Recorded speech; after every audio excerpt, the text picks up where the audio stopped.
meeting. It is as follows. Mr. Parker moves that the town vote to amend the town bylaw by including Chapter 115, Municipal Operations, 115-1, Town Hall Staff Hours, and it's as follows. Town Hall shall be open at a minimum Monday through Friday from 8 a.m. to 4:30 p.m. It's a majority vote, a roll call if it's not unanimous, and Mr. Parker is here to speak to the motion, so while he makes his way to the podium, I'm going to give some comments about my ruling as to this particular motion. It is not customary to prevent town meeting from acting on an article appearing in the warrant.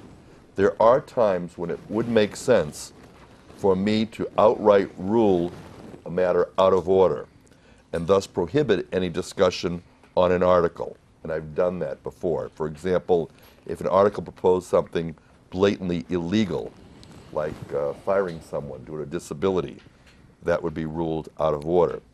In this particular case, however, it is not as clear that on its face the proposal is illegal in that kind of sense. Therefore, the proposed bylaw, it is inconsistent with the authority of the Board of Selectmen and the town manager under case law that is applicable to executive authority.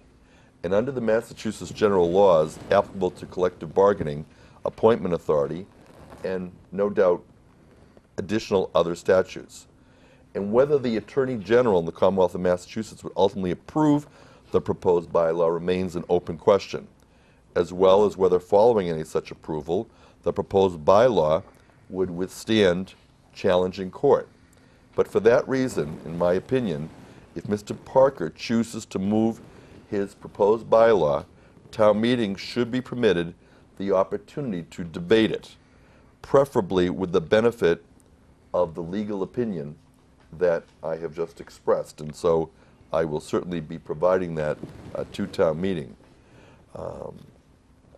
And with that, we'll allow Mr. Parker to go forward. Thank you, Mr. Moderator.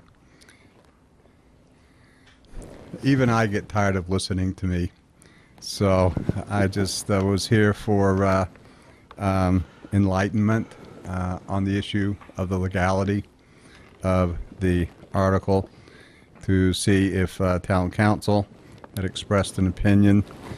And secondly, I was reminded by Paul Luzzi.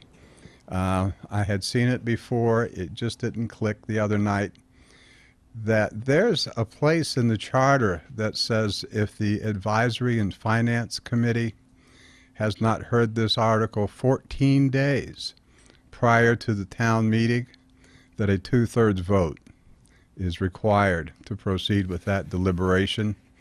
So rather than have that come up on the floor of town meeting, we've all got a lot going on. I thought I'd bring it up now. You might want to take a look at the charter and see if in fact it's applicable at this time. Other than that, I'll answer that. It is applicable, and if I receive such a motion, then I will take a 2/3 vote before we'll begin debate. Okay, well, for the sake of process, I bring it up.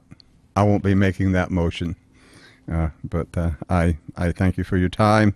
It's a simple question. I expect the deliberation on town meeting floor to be interesting as to whether or not town hall ought to go back to a 5-day work week from 8 o'clock in the morning to 4:30 at night.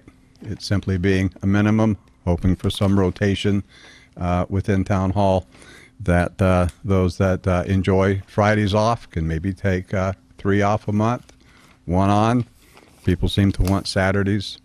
Tuesday nights can be difficult for parking.